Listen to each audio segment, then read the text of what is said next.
एक घना और बहुत सुंदर जंगल था जहाँ कई जानवर एक साथ बहुत प्रेम से रहते थे। जंगल के किनारे एक बहुत सुंदर मीठे पानी की झील थी। जंगल के सभी जानवर उसी झील का पानी पीते थे। जंगल का राजा एक शेर था जो जंगल की रक्षा बाहरी जानवरों और शिकारियों से करता था। शेर अब बूढ़ा हो चला था, लेकिन जंगल के सभी जानवर उसका बहुत सम्मान करते थे। जंगल में दो खरगोश भी थे जिनका नाम था जय और वीरू। दोनों बहुत प्यारे थे, लेकिन बहुत बदमाश भी। वो कभी सोते भालू को जगा के भाग जाते, तो कभी बंदर की पूंछ पे काट के भाग जाते थे। जंगल में वे सभी को खूब परेशान करते थे, लेकिन गुस्सा हो के भी कोई उन्हें कुछ नहीं बोलता था। कई बार कुछ जानवरों ने उनकी शिकायत राजा से भी की, किंतु राजा हंस के टाल देता था कि अरे अभी तो वो बहुत छोटे हैं, बच्चे ही तो बदमाशी करेंगे ना। एक सुबह बंदर भागता भागता राजा के पास आया और बोला, राजा साहब, झील के पास दूसरे जंगल का एक शेर आके बैठा हुआ है। जो भी जानवर झील का पानी पीने जाता है वह उसे मार के खा जाता है। ऐसे में हम सभी या तो उस शेर के हाथों मारे जाएंगे या तो प्यास से। राजा गुस्से से दहाड़ते हुए बोला, किसकी इतनी हिम्मत कि मेरे होते हुए मेरी प्रजा को छूने की कोशिश करे। राजा दौड़ता हुआ झील के किनारे पहुंचा और दहाड़ते हुए उसने शेर को ललकारा। दूसरा शेर भी खूब जोर से दहाड़ा।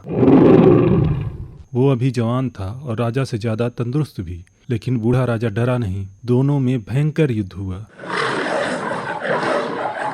राजा ने बहुत कोशिश किया, लेकिन दूसरे शेर को हरा नहीं पाया, बल्कि खुद घायल हो गया। दूसरे शेर ने कहा, अब जाओ और हर रोज मेरे भोजन के लिए एक जानवर को भेज देना। अब तुम उनकी रक्षा के लायक नहीं रहे। जंगल के सभी जानवर इकट्ठे होकर बैठे हुए थे। भालू घायल राजा के चोट पर लेप लगा रहा था। सभी बहुत परेशान थे कि अब क्या होगा। हिरण ने कहा, हमें कुछ न कुछ तो करना पड़ेगा, नहीं तो सब यूं ही मरते रहेंगे, प्यास से या तो उस दुष्ट शेर के हाथों। बंदर ने कहा, लेकिन हम करें भी तो क्या करें, अब कौन हमारी रक्षा करेगा।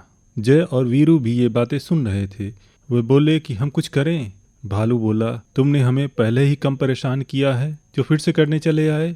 वो इतना बड़ा शेर है, तुम क्या कर पाओगे। जाओ खेलो कहीं, यहाँ गंभीर विषय पर बात चल रही है। जय और वीरू ने कहा कि कल सुबह सबको उस दुष्ट शेर से मुक्ति मिल जाएगी। बंदर हंस के बोला, अब ये बदमाश खरगोश दिलाएंगे हमें दुष्ट शेर से मुक्ति। जाओ भागो यहाँ से। दोनों खरगोश बंदर की पूंछ नोच के भाग गए। जाते जाते वे बोले, कल सुबह झील के पास आ जाना, हम दिखाएंगे कैसे हराते हैं उस शेर को।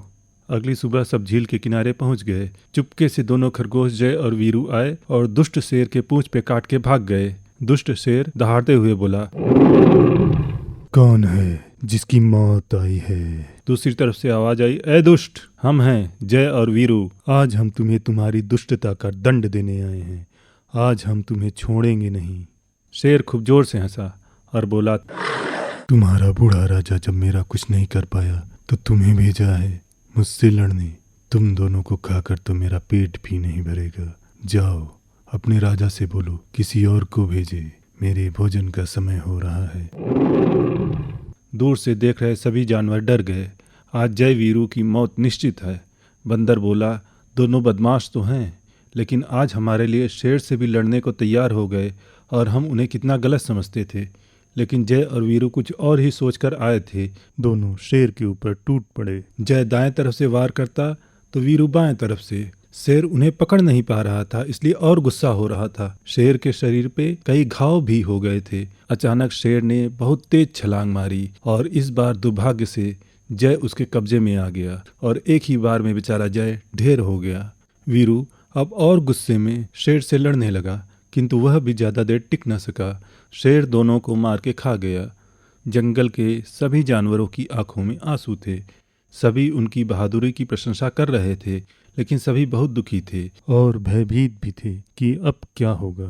तभी अचानक दुष्ट शेर लड़खड़ाने लगा। उसकी तबीयत बिगड़ने लगी और वो धरती पे गिर के तड़पने लगा। कुछ मिनटों में ही शेर की मौत हो गई। सभी आश्चर्यचकित थे कि ये कैसे हुआ।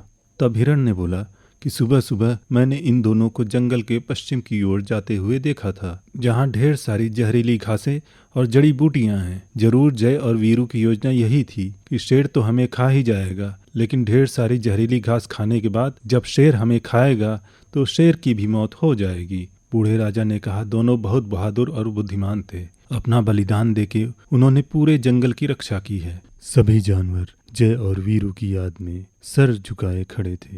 अब वे उनको बदमाश खरगोश नहीं बल्कि बहादुर खरगोश के रूप में याद कर रहे थे।